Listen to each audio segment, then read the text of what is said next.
রানিস ড্রিমল্যান্ডে তোমাদের ওয়েলকাম। আরও একটা দিনের শুরু হলো। এখানে আমি জল গরম করছি, যেটা আমি লেবু জল সকালবেলাতে ডিটক্স ড্রিঙ্ক আমার খাই, সেটাই আমি রেডি করছি। তারপর সাথে সাথে সারা সপ্তাহের জন্য আনা মাছ, সেগুলোকে আমি ভেজে রাখছি। এখানে কিন্তু রবিবার একদিনই আমরা মাছ আনি, কেননা একদিনই বাজারে মাছ অ্যাভেলেবেল থাকে। সেই কারণে সারা সপ্তাহের মাছ আমি ভেজেই রেখে দিই।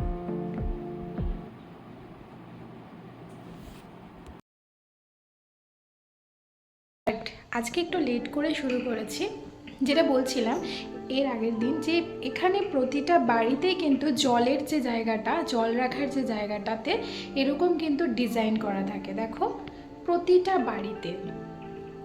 আর এই যে ওয়ালগুলো দেখছো, আগের দিনও এটা বলেছিলাম, এই যে ওয়ালগুলো দেখছো রাজস্থানে মানে প্রতিটা বাড়ির কিন্তু কনস্ট্রাকশন আলাদা, আমাদের ওখানে থেকে অনেক ডিফারেন্ট। কেননা আমাদের ওখানে ইট, কাঠ, বালি, সিমেন্টে, পাথরে তৈরি হয়, এখানেও মেটেরিয়ালগুলো সেম থাকে, বাট ইট নয়, ওয়ালটা হচ্ছে এখানে পাথর থাকে। ওয়ালে হচ্ছে এই যে দেখতে পাচ্ছ, আমি দেখাচ্ছি তোমাদেরকে, এই যে ওয়াল দেখতে পাচ্ছ, এই ওয়াল কিন্তু তোমার সবই কিন্তু পাথরের তৈরি। তো বড় বড় এখানে অনেক বড় বড় বাড়ি প্রচুর রয়েছে, মানে ম্যাক্সিমামই বড় বাড়ি, এবং তার ডিজাইন সব কিছুই আলাদা। আমাদের মানে আমাদের ওখানকার ওয়েস্ট বেঙ্গলের যা বাড়িঘর, তার থেকে তো অনেক ডিফারেন্ট, মানে ডিজাইনে বলো, কনস্ট্রাকশনের দিক থেকে বলো। কনস্ট্রাকশনের দিক থেকে বলতে এখানে মানে বিল্ডিংটাই অন্য কনস্ট্রাকশানে তৈরি হয়, মানে এখানে হচ্ছে পাথরে তৈরি হয়, বড় বড় পাথরের বিম বসানো হয় উপরে, মানে উপরে যখন ছাদ হয় আর কি। আর ওয়ালগুলো কিন্তু পুরোটাই পাথরের। আর আমাদের যেরকম মেঝেতে আমরা পাথর, মার্বেল পাথর ইউজ করি, এখানেও মেঝেতে মার্বেল পাথর ইউজ করে, প্রতিটা বাড়িতেই আছে। এবং এখানে লোকেদের প্রচুর পয়সা প্রচুর। আর খাওয়া দাওয়া বলতে এরা তো মানে ভেজিটেরিয়ান, এরা তো তোমার মাছ ছোবেও না, মাছ, মাংস, ডিম এরা ছোবেও না, খাওয়া তো বহু দূরের কথা। আর এখানে পাওয়াও যেত না বলতে এখানে মাছের খুব একটা ভ্যারাইটি পাওয়া যেত না। আমি যখন 3 বছর আগে এসেছিলাম, খুব একটা মাছের ভ্যারাইটি কিছু পাওয়া যেত না। এখন মানে এখানে মোটামুটি ধরে নাও, এই রিফাইনারির, মানে আমার হাজব্যান্ড হচ্ছে সিভিল ইঞ্জিনিয়ার, তো সিভিল ইঞ্জিনিয়ার L&T কোম্পানিতে চাকরি করে। তো ওদের এই প্রজেক্টের, রিফাইনারির যে প্রজেক্টের কাজ চলছে, এই কাজটা মোটামুটি 4 বছরের তো আছে, 4-5 বছর বা আরও বছর লেগে যেতে পারে, বাট আমরা তো এখানে 1 বছর আরও আছি কনফার্ম আর কি। অলরেডি 3 বছর আমাদের হয়ে গেছে। তো 3 বছরে আমি যখন শুরুতে এসেছিলাম, বিয়ের পরপরই আমি এখানে চলে এসেছিলাম 3 মাসের ভিতরে। তো যখন এসেছিলাম তখন মাছ কিছু পেতাম না। তো আমাদের বাড়িতে ন্যাচারালি কী হয়েছে, বিয়ের আগে মানে আমি তো মাছ মাংস খেয়েই বড় হয়েছি, মানে প্রতিদিনই আমিষ হতো, খুব সপ্তাহে মানে কোনো দিনই নিরামিষ হতো না আর কি। অনেক চেষ্টা করা হয়েছিল নিরামিষ খাওয়ার জন্য, কিন্তু মা আমাদের নিরামিষ খাওয়াতে পারেনি। হ্যাঁ, হয়তো যদি কোনো দিন হতো, সেটা অনেক কষ্টে মানে ম্যানেজ করতে হতো আর কি। বাট এখন তো কি বলবো, মানে এখন এখানে এসে শুরুতে এসে তো প্রচুর ফেস করেছি, কেননা মাছের কোনো ভ্যারাইটি পাওয়া যেত না, মাছই পাওয়া যেত না এমন দিন, শুধু মানে সপ্তাহে একটা দিনই মাছ পাওয়া যেত, মানে শুধু সানডেতে মাছ আসতো। এখন যেমন মাছের ভ্যারাইটি একটু টুকটাক আসে, তাও ওই একই, মানে রুই, কাতলা, আর তোমাদের চিংড়ি মাছ পাওয়া যায়, কাঁকড়া পাওয়া যায় কখনো কখনো, আর মানে বর্ষার সিজন আসলে পরে ইলিশটা পাওয়া যায়, ব্যাস এইটুকুই। আরেকটা কি হয় আমি ঠিক বলতে পারবো না, শাটিন মাছ, ওটা হয়তো শাটিন মাছ, নট শিওর, অনেকে আয়লা মাছও বলছে। তো সেই মাছটা পাওয়া যায়, তো সেই মাছটা এনেছিলাম 1-2 দিন, খুব একটা ভালো লাগেনি খেতে, তো আর আনা হয়নি। ওই অগত্যা মধুসূদন আনা হয়েছে আর কি, মানে যেখানে যেটা পাওয়া যায় না তখন তার ভ্যালুসটা বুঝতে পারি। বাড়িতে হয়তো কখনো গুরুত্বই দিইনি জিনিসগুলো, যেমন অনেক জিনিসই আছে বিয়ের আগে আমি খেতাম না, এখন যেমন খাই। হয়তো মানুষ ঠেকায় পড়লে পরে সব কিছুই অভ্যাসের দাস হয়ে যায় আর কি, যাকে বলে।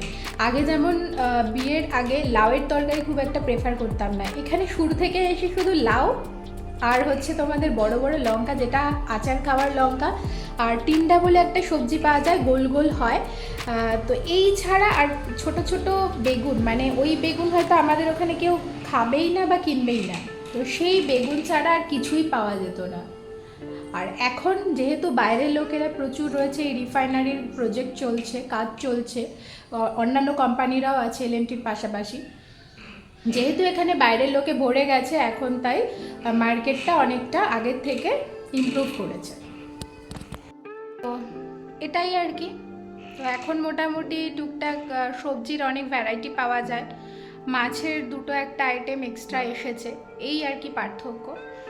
আর কিছুই পার্থক্য নেই। এটা যেহেতু যোধপুর থেকে অনেকটা 80 কিলোমিটার ডিস্টেন্সে আছে, এটা বালোত্রা ডিস্ট্রিক্ট, তো এখানে মানে মোটামুটি মানে যোধপুরেও সেম, মাছের যে খুব বেশি ভ্যারাইটি বা খুব যে ভেজিটেবলসের ভ্যারাইটি পাওয়া যায় সেটা নয়। আগের দিনের ভিডিওতে বলেছিলাম অনেক শাক পাওয়া যায় না এখানে, অনেক সবজি পাওয়া যায় না। তো ঠিক আছে, মনটা তো হুহু করে বাড়িতে, মানে আমরা মানে সত্যিকারের বলতে আমি তো বাংলা খাবার খাওয়ার জন্য মরি। মানে বাংলাতে গিয়ে যদি এখন আমাকে ডাল ভাত আলু সিদ্ধ দিয়েও কেউ খেতে দেয়, কোনো একটা তরকারি দিয়ে, আমি সেটা প্রচণ্ড তৃপ্তিভাবে খাবো, যে আমি আমার মানে বাংলার মাটিতে বসে আমি বাংলার খাবার খাচ্ছি, সেটাও একটা স্যাটিসফ্যাকশান মনের। আর এখানে মনে হয় যেন যেটাই রান্না করছি মায়ের মতো টেস্ট পাচ্ছি না, কোনো কিছুই টেস্ট পাচ্ছি না, যতই চেষ্টা করি না কেন। এই আর কি। তো এইভাবেই চলছে। আর বিল্ডিং কনস্ট্রাকশনের ব্যাপারটা বললাম, এখানে মানে পাথরেরই এরকম বড় বড় ওয়াল। বাট দুর্ভাগ্যবশত আমার বাড়ির সামনে কয়েকটা ভাঙাচোরা বাড়ি ছাড়া আর কিছুই দেখতে পাওয়া যায় না। আর এখানে গাছপালা বলতে কাটা ঝোপই দেখা যায়, শুধু কাটা ঝোপ ছাড়া আর কিছুই দেখা হয় না। তবে এখানের ওয়েদারের সাথে অ্যাডজাস্ট করা ভীষণই ডিফিকাল্ট, কেননা এখানে তোমার যেমন গরমকালে প্রচুর গরম পড়ে, 50 ডিগ্রির মতন পড়ে গরম, তেমন শীতকালে তো প্রচুর আর ঠান্ডা পড়ে। মানে আমি তো 3 ডিগ্রি, মানে ফার্স্ট টাইম এসে 3 ডিগ্রি টেম্পারেচারও আমি ফেস করেছি। তো এরকমভাবেই চলছে।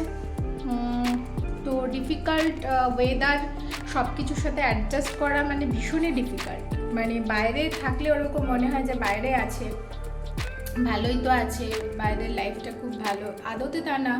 যারা থাকে তারাই সেটা বোঝে। অনেক সিচুয়েশনের সাথে ফাইট করতে হয়, অনেক জিনিসের সাথে ফাইট করতে হয়। ভালো আছে, এর মন্দ দিকও আছে, এই আর কি। এখানে ওয়েদার তো শ্যুট করছিলই না, কোনো কিছু খাওয়া জলবায়ু কোনো কিছুই শ্যুট করছিল না, জল শ্যুট করছিল না। প্রথমে এসে খুব অসুস্থ হয়ে পড়েছিলাম, তারপর আস্তে আস্তে সিচুয়েশনের সাথে এখনও ভুগি, রোগ লেগেই থাকে কিছু না কিছু। মানে এখানে মানে সুস্থ হওয়ার কোনো উপায়ই নেই। যাই হোক, কথা না বলে আমি আমার ব্রেকফাস্ট আজকে অনেক লেট করছি, 11টা বেজেই গেছে, আমি ব্রেকফাস্ট করে নেব। আমার রান্নাঘর কিন্তু ক্লিন হয়ে গেছে, একদম পরিষ্কার আছে রান্নাঘর। তোমরা বলতে পারো এখানে বালতি কেন রেখেছি। এখানে বালতি রেখেছি তার কারণ হলো এখানে কিন্তু জলের প্রচুর কষ্ট হয়, কেননা মিউনিসিপ্যালিটি থেকে সপ্তাহে একদিনই জল আসে। সেটার গল্প আমি আবার অন্য সময় শোনাবো তোমাদের। তবে এই জল স্টক করে রাখি উপরে, আমার হাতে ব্যথা আছে, নিচে হয়তো রাখতে পারতাম, নিচে একটা বালতি অলরেডি রাখা আছে। উপরে রেখেছি তার কারণ হচ্ছে আমাকে কষ্ট করে উপরে তুলতে হবে বলে হাজব্যান্ড আমার এখানে রেখে গেছে উপরে উঠিয়ে। আমার হাতে একটুখানি মানে স্পন্ডিলাইসিসের সমস্যা আছে বলে উপরে এই বালতিটা রেখে গেছে। আর কিচেন মোটামুটি ক্লিন আছে। আমি এখন আমার সকালের খাবারটা খাচ্ছি। সকালের খাবার 11টা বেজে গেছে, এখনও খাইনি। ওটস খাবো আমি। সকালবেলাতে আমি জলের সাথেই ওটস খাবো, কেননা জল দিয়ে ফোটাবো এর কারণ হচ্ছে আমি দুধের সাথে ফোটাবো না, এই কারণ হচ্ছে দুধ সকালবেলা আমার একদমই হজম হয় না। দুধ সকালে খেলেই কিন্তু আমার ডাইজেস্টের প্রবলেম হয়, অ্যাসিডিটি হয়ে যায়। তো যার কারণে আমি এটা জল দিয়েই ফুটিয়ে খাই এইভাবে। হ্যাঁ, তোমাদের দেখে হয়তো এটা অখাদ্য খাবার লাগতে পারে, কেননা জল দিয়ে জিনিসটা কখনোই স্বাদ হবে না। তবে হ্যাঁ, ড্রাই ফ্রুটসের মধ্যে মিশিয়ে দিলে পরে একটু টেস্টি তো হয়েই যাবে। আর চিনি তো আমি খাই না, এর সাথেও আমি গুড় ব্যবহার করি। তবে আমার আজকে আর গুড় লাগবে না, আমি ন্যাচারাল সুইটনেসের জন্য এখানে কিন্তু আমি খেজুর ব্যবহার করব, তাই আমার আজকে আর গুড় লাগবে না। আর কলা দিয়ে দেবো, আর তার সাথে আরও কিছু ড্রাই ফ্রুটস। সকালে তো হাজব্যান্ড অফিসে চলেই গেছে, আজকে যেহেতু একটু লেটে শুরু করেছি তাই তোমরা দেখতে পারোনি সকালে রান্না করার টাইমটা। এটাতে কি আছে দেখে নি, আমি ভুলে গেছি। এখানে দুধ রাখা আছে, দুধ ফুটিয়ে রেখেছি। রান্না এখানে ছানা আছে, একটু ছানা করেছিলাম, পরে ছানাটা দেখি ফ্রিজে তুলে দিতে হবে। আর এখানে হচ্ছে মাছের ঝোল করেছি আমি আজকে। আর আছে এটা আছে কুমড়ো দিয়ে গাঠি কচু দিয়ে একটা সবজি মতো, এটা বানিয়েছি। আর এটাতে তো ভাত রয়েছে, ভাত আমি খুবই কম খাই। আর একটু উচ্ছে ভাজা, একদমই কড়াইতে একদম তলায়। উচ্ছে আমার ভালো লাগে না খুব একটা খেতে, তাও আর কি খাই এখন। উচ্ছে তো খেতে ভালোই লাগতো না, তবে বিয়ের পরে আমার অনেক কিছুরই মানে টেস্ট বার চেঞ্জ হয়েছে আমার। অনেক কিছু খেতাম না, সেগুলো বিয়ের পরপর খাচ্ছি এখন। যেমন লাউ খুব একটা ভালো খেতাম না, হ্যাঁ হয়তো পাতে দিত মা খেয়ে নিতাম, বাট না কুচু করে থাকতাম। এখন কিন্তু খাই লাউ, এবং বেশ ভালো খাই লাউ। অনেক সবজি আছে, যেমন উচ্ছেও খেতাম না, উচ্ছেটা এখন খাই। আর ওর সাথে পড়ে আমার উচ্ছেটা খাওয়ার শিখিয়েছে অ্যাকচুয়ালি আমার শাশুড়ি মা। উনি একটু একটু করে খাওয়াটা অ্যাকচুয়ালি শিখিয়েছে, মানে ভালো লাগাটা শিখিয়েছে আর কি। এই হ্যাঁ, মা যে খাওয়াতো না তা না, তবে মার কাছে তো সব পৃথিবীর আবদার করা যায়, যেটা ভালো লাগতো না সেটা মাকেই বলা যেত একমাত্র, বাকিদের কাছে ওই আবদারগুলো থাকে না। তো সেই কারণে মা দিলে হয়তো খেয়ে নিতাম, বাট না কুচু করে থাকতাম। কখনো কখনো মায়ের পাতেও তুলে দিতাম, এটাও হয়েছে। তো যাই হোক, আমি আমার ব্রেকফাস্টটা করে নিই, পরে দেখা করছি তোমাদের সাথে। তো কেমন লাগলো আমার এই ব্রেকফাস্টটা? তোমরাও চাইলে এরকম করে বাড়িতে খেতেই পারো। অনেকক্ষণ কিন্তু পেটটা ভরা থাকে, সব থেকে যেটা বড় ব্যাপার, অনেকক্ষণ পেটটা ভরাও থাকে। আর ওটসে কিন্তু আছে প্রচুর পরিমাণে ফাইবার আছে, মিনারেলস আছে কয়েকটা। তো কাজেই ওটস কিন্তু অনেক হেলদি একটা খাবার। তো যারা কোলেস্টেরলের পেশেন্ট আছেন তারাও কিন্তু খেতে পারেন ওটস, যারা ডায়াবেটিসের পেশেন্ট আছেন তারাও কিন্তু এইভাবে, এই পদ্ধতিতে কিন্তু আপনারা খেতে পারেন। এই আর কি। তো যারা ওয়েট লস করতে চাইছে তারাও খেতে পারো। আমার তো সকালে ব্রেকফাস্ট হয়েই গেছে, আর এখন আমি নিজের জন্য টাইম বের করব। আর এখানে বসে একটা শর্ট ভিডিও আমি বানিয়েছিলাম, তোমরা অবশ্যই আমার চ্যানেলের শর্ট ভিডিওটা দেখে নিও। সেখানে একটা বিউটি প্রোডাক্ট শেয়ার করেছি, অবশ্যই তোমরা শর্ট ভিডিওটাকে দেখে নিও। আর এবার আমি নিজের জন্য টাইম বার করব, অর্থাৎ আমি নিজের স্টাডি করব, আর সেই সাথে ল্যাপটপটা নিয়েও বসে আমার পড়ার কাজেও লেগে যায়। তো চলো আমি স্টাডি করে নিই। আজকে আমার অনেক কিছু রেডি করার আছে, অলিম্পিকের আপডেটসগুলো খাতায় নোট করার ব্যাপার আছে, তো আমি পড়ে নেব। তোমাদের সাথে আবার দেখা হবে পরে। মাঝে একটা ব্রেক নিলাম চা খাবো বলে, বুঝতেই পারছো কিচেনের দিকে যাচ্ছি। এই চাটা আমার খাওয়ার টাইমটা একদমই রিল্যাক্সেশনের টাইম। চাটা আমি খুব সুন্দর শান্তভাবে খেতে চাই, নিরিবিলি। হ্যাঁ, তবে পার্টনার হলে তো জমেই যায় ব্যাপারটা। এই যে দেখতে পাচ্ছ, এগুলো সব কাচের শিশিতে আমি রেখেছি। প্লাস্টিক অ্যাভয়েড করাই ভালো, তবে প্রথম দিকে আমার মশলার ডাব্বাগুলো সবই প্লাস্টিকের কেনা হয়ে গেছে।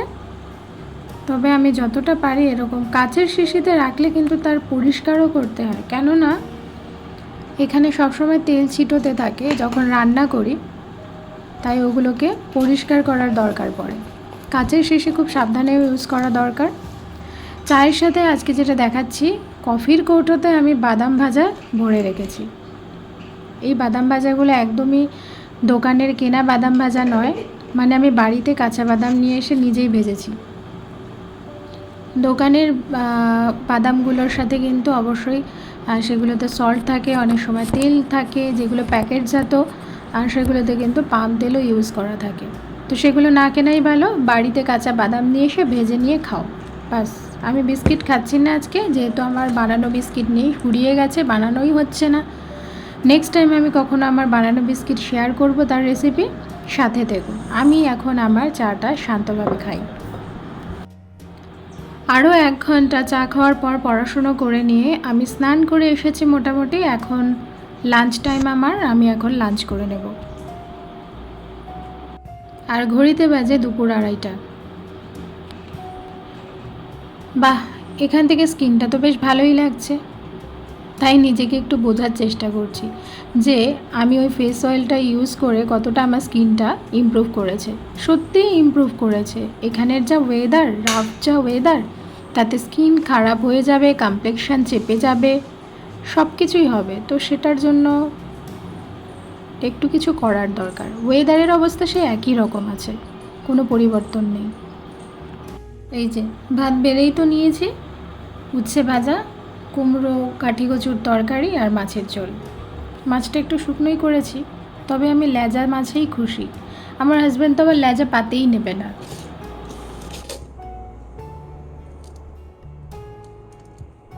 এখন কিন্তু বিকেল হয়ে গেছে। আমি একটু ঘুমিয়েছিলাম 1 ঘন্টার জন্য, আর আমার কিন্তু যোগা করাও হয়ে গেছে। আমি বিকেলে যোগা করি, কখনো তোমাদের সাথে শেয়ার করব আমি কি কি এক্সারসাইজ করি। আমি সেই ইভিনিং টাইমেই আমার যেহেতু সময় হয়, তাই আমি এই টাইমেই করি। মেঘের অবস্থা দেখে নাও, পুরো কালো করে আছে, আকাশে কালো মেঘ জমে আছে, আরও বৃষ্টি হবে। সারাদিনই বৃষ্টি পড়ছে টুকটুক টুকটুক করে। আর এখানে কিন্তু এখন বেজে গেছে 7:30, যেটা কিন্তু বোঝার একদমই উপায় নেই। কেননা এখানে কিন্তু 8টার সময় দিনের আলো নেবে, অর্থাৎ সূর্য ডোবার সময় হচ্ছে 8টা। তাই এখানে সন্ধ্যা কোনটা রাত কোনটা বোঝারই উপায় নেই। যাই হোক, আজকে ভিডিওটাকে এখানে শেষ করব। ভালো লাগলে চ্যানেলটাকে কিন্তু সাবস্ক্রাইব করে নিতে হবে, আর পাশে থাকা বেল আইকনটাও প্রেস করতে হবে, যাতে করে আমার ভিডিও পাবলিশ করলে পরে তোমাদের কাছে তার নোটিফিকেশান পৌঁছে যায়। সাথে থাকবে, কানেক্টেড থাকবে।